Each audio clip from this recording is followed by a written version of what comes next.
పవిత్ర శబరిమల ఆలయంలో మహిళలకు ప్రవేశంపై తీర్పును సుప్రీంకోర్టు రిజర్వ్లో పెట్టింది. కేసును సుప్రీంకోర్టు రాజ్యాంగ ధర్మాసనానికి బదిలీ చేసింది.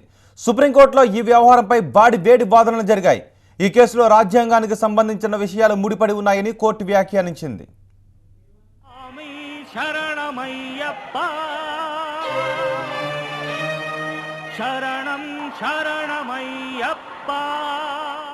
మహిళలందరికీ పవిత్ర శబరిమల ఆలయంలో ప్రవేశం కల్పించాలన్న పిటిషన్పై సుప్రీంకోర్టులో వాదనలు వాడివేడిగా జరిగాయి.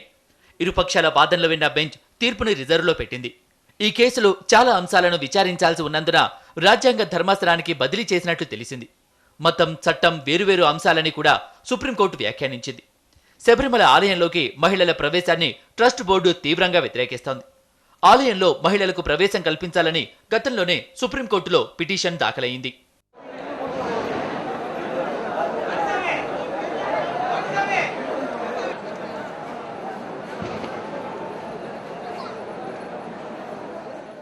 అయితే శబరిమల ఆలయ ట్రస్ట్ అధికారులు మాత్రం సుప్రీంకోర్టులో తమ వాదనను సమర్థించుకుంటున్నారు. ఆర్టికల్ 25, 26 ప్రకారమే తాము నిబంధనలను రూపొందించినట్లు తెలిపారు. ఆలయానికి సంబంధించి వ్యవహారాలపై అధికారాలు ట్రస్టుకే ఉంటాయని అంటున్నారు. మహిళలందరిపై నిషేధం లేదని, కేవలం ఋతుస్రావమయ్యే మహిళలపై నిషేధం ఉన్నట్లు కోర్టుకు తెలిపారు.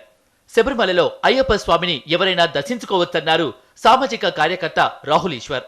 ശബരിമല കേസ് കോൺസ്റ്റിറ്റ്യൂഷൻ ബെഞ്ചിന് റഫർ ചെയ്തു. ഇനിയും ശബരിമല കേസ് എടുക്കുന്നത് 5 അംഗ ബെഞ്ചായിരിക്കും. శబరిమల ఆలయం ట్రస్టుపై ఇంతకాలం నెగిటివ్గా ప్రచారం జరిగింది. కానీ అయ్యప్ప స్వామిని అందరూ దర్శించుకోవచ్చు. ఎప్పటి నుంచో అమలులో ఉన్న నియమాలను ఉల్లంఘించడం మాత్రం తగదు. ఎన్నో అంశాలతో ముడిపడి ఉన్నందున సుప్రీంకోర్టు కేసు విచారణను రాజ్యాంగ ధర్మాసనానికి బదిలీ చేసింది. യാതൊരു തരത്തിലുള്ള വിവേചനവുമില്ല. ഇതൊരു ഏജ് റെഗുലേഷൻ മാത്രമാണ്. ഇത് DT's റൈറ്റ് അല്ലെങ്കിൽ മൂർത്തിയുടെ അവകാശങ്ങൾ സംരക്ഷിക്കപ്പെടണം. గత ఏడాది నవంబర్ 7వ తేదీన సుప్రీంకోర్టులో కేరళ ప్రభుత్వం తన వాదనలు వినిపించింది. మహిళలు ఏ వయసు వాళ్లైనా శబరిమలను దర్శించుకోవచ్చని స్పష్టం చేసింది. కానీ అంతకుముందున్న UDF సర్కారు మాత్రం 10 నుంచి 50 ఏళ్ల వయసున్న ఆడవాళ్లు శబరిమలను దర్శించుకోవడాన్ని వ్యతిరేకించింది. శబరిమలను మహిళలు దర్శించుకోకుండా అడ్డుకోవడాన్ని గతంలో సుప్రీంకోర్టు తప్పుపట్టింది. దేవుణ్ణి పూజించే హక్కు అందరికీ ఉందని, ఈ విషయంలో పురుషులు స్త్రీలు అన్న తేడా ఉండకూడదని వ్యాఖ్యానించింది. సాంప్రదాయం రాజ్యాంగం కంటే ముఖ్యం కాదని సుప్రీంకోర్టు కీలక వ్యాఖ్యలు చేసింది. మహిళలను ఆలయంలోకి రాకుండా అడ్డుకోవటం మంచి పద్ధతి కాదని స్పష్టం చేసింది.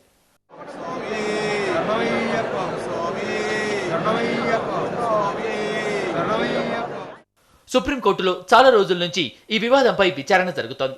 అయితే రాజ్యాంగ ధర్మాసనానికి కేసులు బదిలీ చేయడంతో వివాదం కొత్త మలుపు తిరిగింది.